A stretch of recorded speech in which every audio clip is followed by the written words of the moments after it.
এটা হচ্ছে ইয়ামাহার official MT-15। তার মানে অফিসিয়াল বাইকের প্রতি মানুষের কেন বেশি আস্থা থাকে, কারণ হচ্ছে এটার বাংলাদেশের যে কোনো প্রান্ত থেকে কিন্তু বেস্ট সার্ভিসটা করাতে পারছে, আপনার সেলফ সার্ভিসটা ভালো পাচ্ছে, অ্যান্ড সার্ভিসিং ওয়ারেন্টি গ্যারান্টি সব পেয়ে যায়, যার কারণে অফিসিয়াল বাইকের প্রতি খুবই আস্থা। আর আস্থাশীল বাইকের মধ্যে অন্যতম MT-15 কমফোর্টের রাজা, যেটা কিন্তু আমার শিওন বাইকসের স্টক আছে, খুবই ফ্রেশ কন্ডিশন আছে। বাইকটা আছে 2022-এর মডেল, 23-এর রেজিস্ট্রেশন, খুবই চমৎকার, 5 টাকারও কোনো কাজ নাই, ফ্রেশ দেখলেই বুঝতে পারবেন। আর সোহান বাইকসের বাইক মানেই সব থেকে বেস্ট, মানে ফ্রেশ মানের বাইক হতে হবে ইনশাল্লাহ।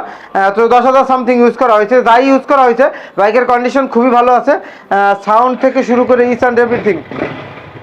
অফিসিয়াল বাইকের সাউন্ডটা অন্যরকম, মানে বেশি স্মুথ আমার কাছে মনে হয়। হ্যাঁ,